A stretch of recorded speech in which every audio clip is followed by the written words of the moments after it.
Halo sobat semua, kali ini kita akan membahas sebuah film superhero berjudul Black Adam yang dirilis tahun 2022. Kisah ini dimulai pada tahun 2600 sebelum Masehi. Pada saat itu Raja Tirani di Kahendak yang bernama Ahenkot menciptakan sebuah mahkota sabak yang memberikan kekuatan yang luar biasa bagi pemakainya. Proses pembuatan mahkota itu juga luar biasa. Hal ini disebabkan karena mahkota ini menggunakan bahan-bahan yang jarang terdapat dan hasil penambangan oleh para budak di bawah kekuasaannya. Para budak ini dipaksa kerja keras dan tidak memperdulikan keselamatan mereka selama bekerja. Para budak ini bukan tidak melakukan pemberontakan tetapi selalu saja bisa diatasi dan dipatahkan akan kekuatan mereka oleh prajurit-prajuritnya. Suatu ketika budak ini menemukan bahan bernama Eternium dan memberitakan kepada teman-temannya. Ternyata ini menjadi masalah dan menjadi rebutan sesama budak tersebut. Lalu anak dari budak itu berkata, untuk apa kita saling berebut, lebih baik bahan ini diberikan kepada pengawas atau prajurit. Ayah dan anak itu pun menyerahkan penemuan mereka kepada prajurit dan anaknya. Tetapi apa yang terjadi, prajurit itu membunuh ayahnya dan melemparkannya ke dalam jurang yang disaksikan oleh anaknya itu. Anak itu hanya memandangi ayahnya yang telah tewas itu.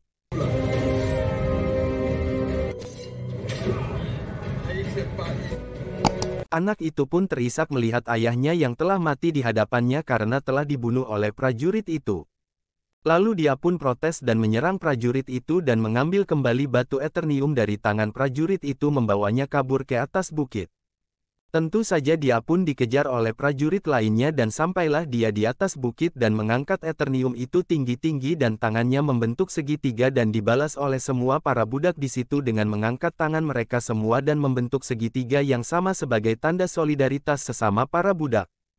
Anak itu tersenyum dengan sambutan akan diangkat untuk diayunkan untuk memenggal kepala anak itu terdengar ke dalam dan anak itu pun hilang di hadapan para prajurit dan tiba-tiba sudah sampai pada sebuah ruangan. Dia tidak tahu apakah sudah jadi arwah dan terdengar suara dari dewa dan dia diselamatkan. Anak itu bernama Amon dan diabadikan dalam ruangan itu dan diberi kekuatan yang dinamakan Shazam.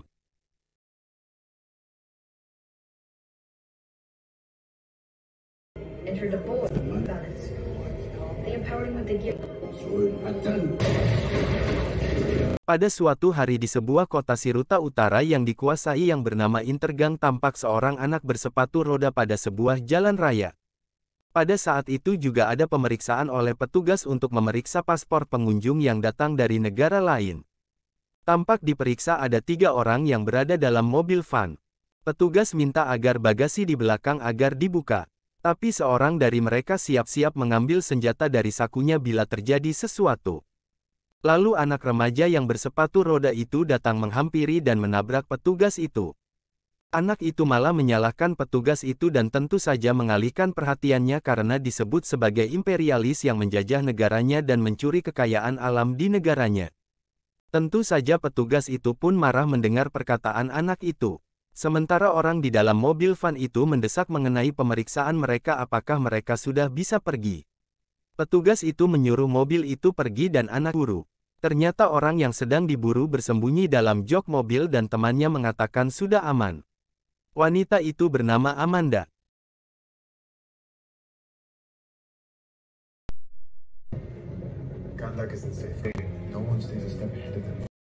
Mobil van yang sedang melaju itu menuju pada sebuah pegunungan, sepertinya ada yang mereka cari. Salah satu dalam mobil van itu bernama Ismaek. Amanda memberi petunjuk bahwa gunung itu harus mereka daki agar sampai di tujuan dan mengambil apa yang telah ditunjukkan dalam peta. Sementara sopir mereka bernama Karim menunggu dalam mobil. Amanda ditemani suaminya bernama Samir. Lalu mereka bertiga pun masuk ke dalam gua dengan penerangan menggunakan senter di tangan masing-masing. Amanda menceritakan mahkota yang mereka cari itu ada dalam goa itu. Amanda dan Ismaek terus mencari dengan petunjuk yang ada dalam goa itu berupa tulisan. Sementara Karim yang menunggu di luar mendengar suara yang jatuh, ternyata Samir terjatuh dengan luka yang parah. Karim keluar dari mobilnya dan menghampiri Samir dan menanyakan apa yang terjadi. Samir hendak menyatakan sesuatu tapi dia tidak sanggup lagi berkata-kata dan dia pun tewas dibunuh oleh bersenjata itu dan Karim pun mengangkat tangannya. Sementara itu di dalam goa, Amanda menanyakan di mana suaminya Samir, tapi Ismaek menjawab mungkin lagi sedang mencari udara segar. Mereka pun melanjutkan mencari mahkota itu. Amanda menggunakan petunjuk yang ada pahatan di dalam goa dan melanjutkan masuk ke dalam dan memanjat batu yang curam. Amanda melihat mahkota yang tergantung di udara dan siap-siap untuk mengambilnya, tetapi posisinya tidak bisa mencapai mahkota itu.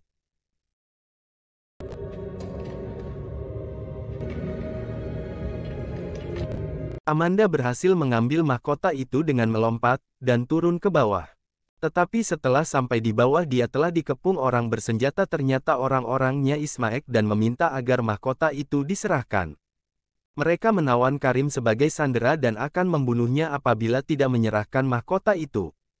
Karim mengatakan jangan pedulikan dia dan menyuruh Amanda pergi dari situ.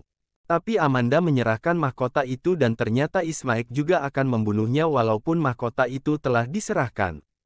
Ketika mereka berdua hendak dibunuh, Amanda membaca mantra yang tertulis dalam lantai gua itu.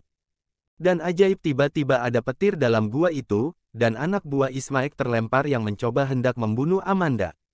Dan tampak seseorang yang diselimuti yang ada di ruangan itu. Amanda juga kaget dengan mantra yang telah dibacanya itu, dan anak buah Ismaek menghampiri orang itu dan siap-siap hendak menembaknya. Seorang anak buah Ismaek itu hendak membuka jubah orang yang dalam tapi langsung dicengkram dan anak buah Ismaek itu mati terbakar dan tubuhnya langsung terpanggang dan langsung tengkorak kepalanya ada di lantai. Maka semua anak buah Ismaek itu serentak menembaki orang itu dengan membabi buta. Tapi orang yang berjubah itu tidak peduli dengan tembakan karena tidak tembus peluru, malah bisa menangkap peluru yang datang kepadanya. Kemudian satu persatu anak buah Ismaek itu dia habisi. Ismaek yang ada di situ mencoba meraih tas kecil yang menyimpan mahkota itu, ternyata isinya telah tiada.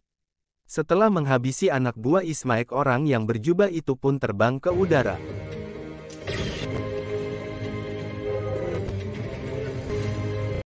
Ismaek gagal mendapatkan mahkota itu dan untungnya dia masih selamat atas serangan orang yang berjubah itu. Kemudian dia memerintahkan anak buahnya untuk mencari keberadaan Amanda dan Karim yang dia duga sudah membawa mahkota itu. Ternyata pejabat pemerintah publik telah mengetahui keadaan itu, dan menghubungi Center Call dan JSA atau Justice Society of America, dan pada saat itu yang bertugas adalah Hawkman di pusat kendali dan menerima langsung laporan dari pimpinannya dan melihat dari monitor ledakan yang diakibatkan oleh orang berjubah itu dari monitor di ruang kontrolnya, dan atasannya memerintahkan agar menangkap semua yang terlibat dalam insiden itu. Sementara itu salah satu rekan kerjanya bernama Dr. Fate yang berada dalam mobilnya juga mendengarkan insiden yang terjadi dan sesekali menyentuh topeng kekuatan di sampingnya. Kini semua mereka telah berada di ruang kendali yang lain bernama Cyclone.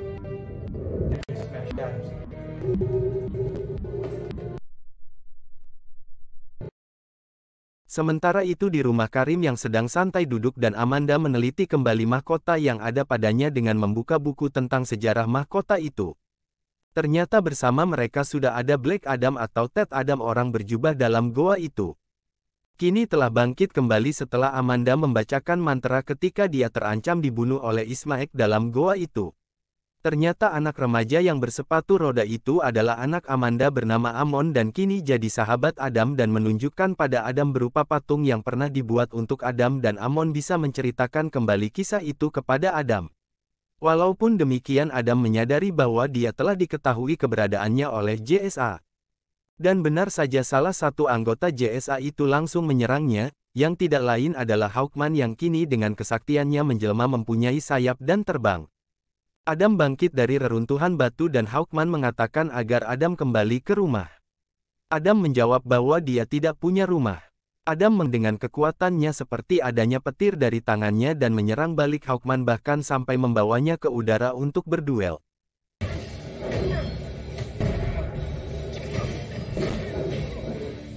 Suatu hari Amon baru pulang dari keluar rumah dan langsung masuk rumah dengan membawa tas ranselnya dan skateboardnya. Dia tidak melihat diapain di ruangan tamu dan langsung menuju dapur. Dan dia dapati Karim dan Ismaek yang lagi duduk di meja makan. Tentu di luar kota. Lalu tiba-tiba Ismaek mengeluarkan pistolnya dan menodongkannya kepada Amon dan Karim.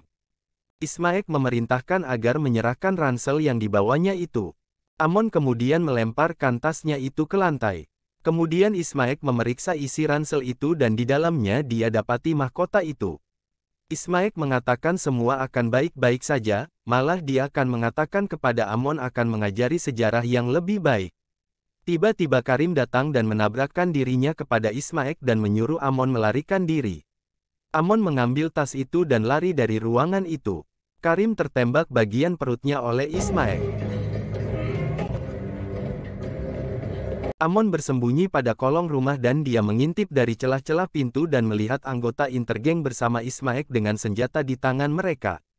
Sementara itu masih terjadi perdebatan anggota JSA dengan Adam dan juga berada di situ ibunya Amon yaitu Amanda.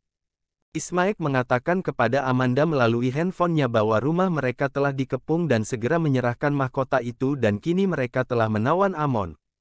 Amanda mengatakan hal itu kepada Adam bahwa Amon sedang terancam.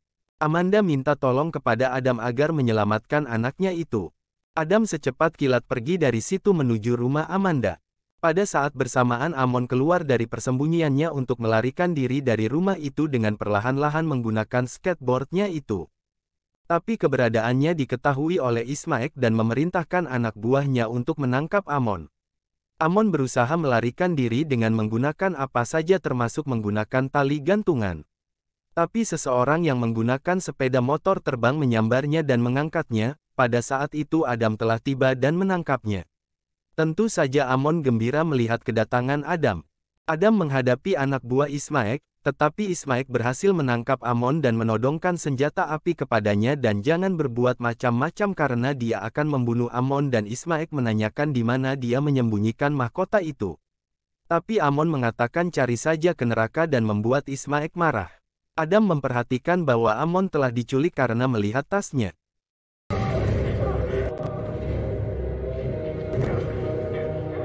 Semua anggota JSA dikerahkan untuk mencari Amon yang telah dibawa oleh Ismaek tersebut tetapi tidak diketahui di mana keberadaannya. Termasuk anggota JSA yang mempunyai kekuatan super. Mereka terbang ke sana kemari untuk mencari kendaraan yang dicurigai yang membawa Ismaek tetapi tidak menemukannya. Tentu saja Adam yang kini mencari dan mendapatkan anak buah Ismaek yang menggunakan kendaraan dengan kecepatan yang sangat tinggi dan berhasil menangkapnya. Kendaraan itu mendarat di persawahan dan melihat salah satu anggota Ismaek itu.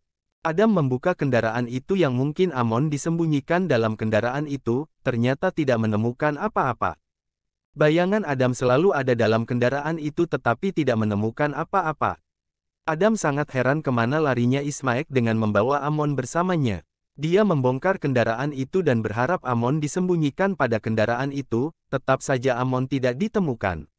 Ternyata kendaraan yang dipakai oleh Ismaek masuk ke dalam truk sehingga tidak diketahui dari luar. Lalu Ismaek menutup pintu truk itu. Dr. Fate sampai di rumah Amanda dan mendapati Karim yang lagi tergeletak di lantai karena tembakan Ismaek pada perutnya. Lalu dengan kekuatan supernya Dr. Fate, mencoba mengobati Karim dan menyembuhkannya. Saat itu juga Amanda juga telah sampai di rumahnya dan tidak mendapati lagi anaknya Amon. Amanda menanyakan dan memohon kepada Dr. Fate agar menemukan kembali anaknya itu. Dr. Fate hanya menjawab dengan santai bahwa anaknya itu akan baik-baik saja dan akan segera ditemukan. Pada saat itu Adam mendapatkan dua orang anggota Ismaek yang ikut bersama Ismaek ketika menculik Amon. Adam kembali ke rumah Amanda. Dia tidak bisa menjawab pertanyaan Amanda di mana kini keberadaan Amon yang kini hilang bersama Ismaek. Adam hanya meyakinkan Amanda bahwa Amon akan baik-baik saja karena dalam dunia modern tidak akan mencederai sanderanya. Apalagi Ismaek masih punya kepentingan akan kehadiran Amanda. Adam kini mengalihkan perhatiannya kepada kedua anak buah Ismaek yang kini telah ditawannya itu. Kemudian Adam membawa kedua anak buah Ismaek itu ke udara.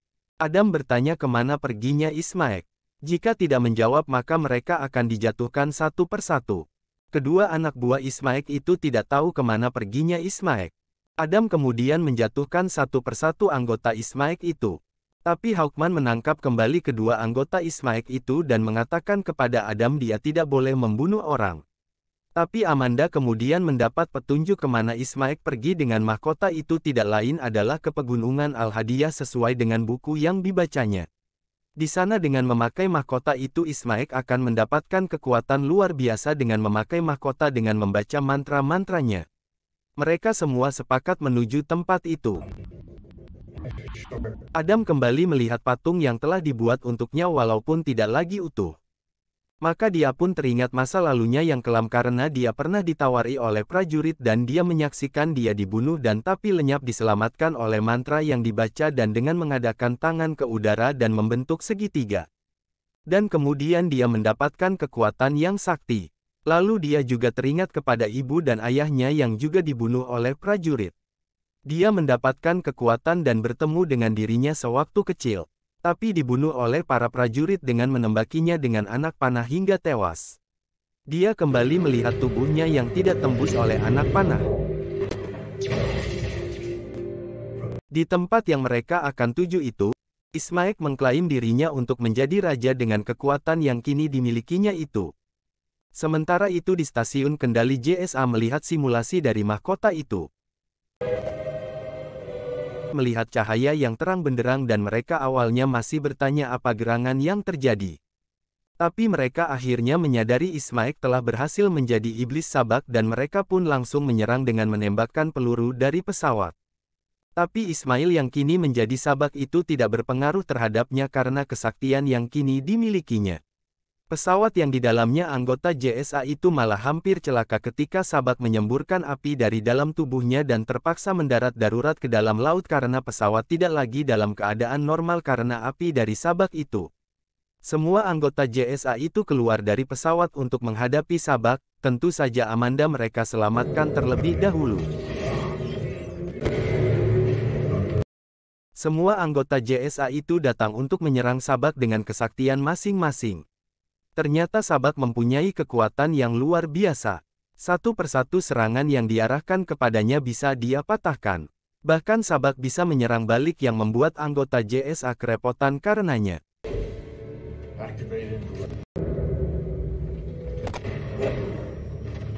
Terakhir datanglah Hawkman dan Cyclone untuk memasuki area pertempuran itu. Ternyata area itu tidak bisa mereka masuki ternyata telah dihadang semacam kekuatan yang tidak bisa mereka lewati. Dr. Fate telah membentengi area itu untuk tidak bisa dilewati siapapun. Dr. Fate menampakkan dirinya, dan memperingatkan anggota JSA lainnya agar menghindar dari area itu. Hawkman heran apa yang akan dilakukan oleh Dr. Fate. Hawkman heran apa yang akan dilakukan oleh Dr. Fate. Apakah dia sendiri akan menghadapi sabak? Hawkman protes karena mereka harus menghadapi sabak bersama-sama. Dr. Fate mengatakan dia akan menghadapi sabak karena dia telah menunggu selama 100 tahun untuk itu. Hawkman tidak peduli dan mencoba menghancurkan tembok kekuatan yang dibuat oleh Dr. Fate itu. Kemudian Dr. Fate masuk ke dalam dan mendatangi sabak dan langsung menyerang sabak dengan kekuatan penuh. Sabak terkena serangan itu tapi bisa menyerang balik. Dr. Fate berubah menjadi beberapa bagian dan menyerang sabak. Sementara itu Adam kembali bertempur dengan prajurit Ismaek dengan senapan yang ditembakkan kepadanya. Tapi satu persatu serangan itu bisa dia patahkan dan menghabisi mereka. Adam berhasil mengalahkan satu persatu para prajurit itu dan akhirnya dia keluar dari tempat itu dan menuju tempat sabak dan bergabung dengan anggota JSA. Sementara itu sabak bisa mengalahkan Dr. Fate dan menghancurkannya sehingga tinggallah topengnya di lantai karena tubuh Dr. Fate telah hancur terbakar. Sabak lalu menendang topeng itu. Sementara di luar area itu tampak Amanda telah menemukan Amon dan hendak keluar dari lokasi itu. Tapi alangkah terkejutnya karena mayat-mayat telah bisa dibangkitkan oleh sabak dan bisa berjalan menuju lalu langsung hendak menyerang Amanda dan Amon. Awalnya Amanda tidak mengerti apa yang terjadi. Akhirnya dia sadari ini hasil perbuatan sabak yang bisa membangkitkan orang mati yang datang dari kekuatan neraka. Amanda siap-siap menghadapi mereka dengan besi di tangannya. Tak lama kemudian datanglah mobil van yang ada Karim di dalamnya dan langsung menabrak para mayat-mayat hidup itu. Adam telah datang ke tempat itu dan langsung menyerang sabak. Dan pertempuran sengit pun terjadi. Ternyata Adam juga bisa terdesak dan terlempar oleh serangan Sabak. Saat itu Sabak siap-siap untuk menyerang Adam kembali, tiba-tiba Sabak ditombak dari belakang dan menembus dadanya. Tapi dengan kesaktiannya itu tidak berpengaruh terhadapnya karena mahkota yang dipakainya itu dia bisa hidup selamanya. Ternyata yang menombak itu adalah Hawkman dari belakang. Sabak berbalik dan menyerang Hawkman dengan mencengkeramnya lalu menusukkan kembali tombak itu. Hawkman terbakar dan tinggallah topengnya. Tapi dengan topeng yang menyentuh tanah, Hawkman ternyata bisa muncul Hawkman yang lain yang banyak jumlahnya. Sabak terkejut dengan kesaktian yang dimiliki oleh Hawkman. Pertempuran kembali terjadi. Hawkman yang jumlahnya banyak itu kemudian mengepung Sabak dan memegangi lengannya dan kemudian Adam dari belakang mencoba membuka mahkota yang dipakai Sabak itu. Di luar tempat itu Amanda, Amon dan Karim berserta rombongan yang dibawa oleh Amon bertempur hebat dengan mayat-mayat hidup itu. Adam dengan sekuat tenaga mencabut mahkota dari Sabak dan diberi semangat oleh Hawkman. Adam membawanya ke udara dan membelah tubuh Sabak menjadi dua bagian dan terbakar. Dengan hancurnya Sabak yang aslinya Ismaek maka mayat-mayat hidup itu pun hancur seketika. Adam kini diakui sebagai pemenang.